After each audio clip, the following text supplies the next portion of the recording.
एक कड़े से कड़ा अभियान चलाना चाहिए। आप कहते हैं वोट बैंक पॉलिटिक्स, मेरे दर्शकों को बताइए एकदम स्पष्ट शब्दों में कि आपकी डेफिनेशन में वोट बैंक पॉलिटिक्स क्या है? देखिए, अगर मैं जैसे गुजरात में मैं बात करता हूं, हम जो भी करेंगे 5.5 करोड़ गुजरातियों के लिए करेंगे।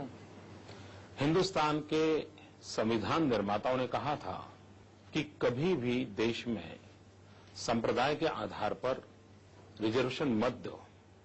देश की संविधान सभा जो थी उसमें एक भी आरएसएस वीएचपी वाला नहीं था। गांधीयन लोग थे, स्कॉलर लोग थे और हाईली क्वालिफाइड लोग थे जिन्होंने संविधान बनाया। और संविधान में डिबेट में कहा गया था कि किसी भी हालत में देश में संप्रदाय के आधार पर रिजर्वेशन नहीं होना चाहिए। देश का दुर्भाग्य देखिए, वोट बैंक पॉलिटिक्स की खातर हाईकोर्ट ने 3 बार आंध्र का विरोध किया, उसके बावजूद भी संप्रदाय के आधार पर आरक्षण की ओर चल रहे हैं। हिंदुस्तान के अंदर कभी भी आर्मी में हिंदू कौन, मुसलमान कौन, ईसाई कौन, कभी नहीं पूछा गया था। बिल्कुल। इस देश की यूपीए सरकार ने एक ऐसा कमीशन बनाया जो आर्मी में देशभक्तों को पूछ रहा है कि आपका संप्रदाय, वो कहता है मेरा संप्रदाय भारत माता है।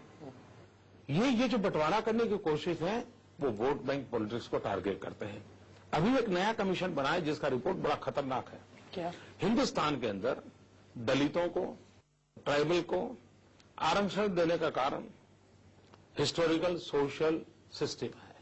हमारे पूर्वजों ने पाप किए हैं, उसे बाहर लाने के लिए ये आवश्यकता, और संविधान निर्माताओं ने, बाबा साहब आंबेडकर ने सब में मिलकर के ट्राइबल को, शेड्यूल कास्ट को आरक्षण देने की योजना बनाई। अब क्या कर रहे हैं कि जो कन्वर्टेड ट्राइबल हैं, कन्वर्टेड दलित हैं, उनको भी आरक्षण का अधिकार मिलेगा। इसका मतलब आप कन्वर्जन को एक इंसेंटिव दे रहे हैं। और तब जाकर के सवाल उठता है क्या इसमें कोई विदेशी हस्तियों का रोल है क्या? ये सवाल उठा बहुत स्वाभाविक है। और तब जाकर के वोट बैंक पॉलिटिक्स, इस देश के अंदर आतंकवादियों को खिलाफ लड़ाई लड़ने के लिए पोटा का कानून न बनाना, मैं समझना नहीं पा रहा हूं। और ये कहना कि किसी संप्रदाय विशेष के खिलाफ है। अगर कोई कठोर से कठोर कानून अगर आतंकवाद के खिलाफ बनता है तो नक्सलवाद को भी लागू होना है। बिल्कुल। नक्सलवाद के अंदर कौन सी कम्युनिटी के लोग हैं? नहीं, वो एक टेररिस्ट का कब से एक तो ये रिलीजन कब से होने लगा? टेररिस्ट तो सारी अच्छा दुनिया के 127 देशों ने आतंकवाद के खिलाफ कठोर से कठोर कानून बनाए हैं।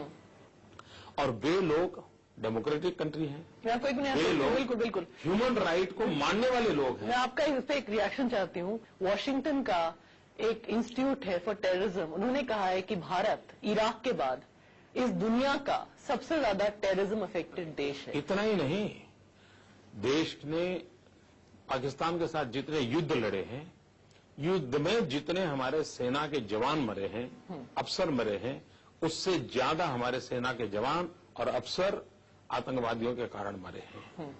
निर्दोष नागरिकों को मारा जा रहा है। स्टैटिस्टिक्स मुझे लगता नहीं बहुत लोगों को पता हुआ कि इराक, जहां पे एक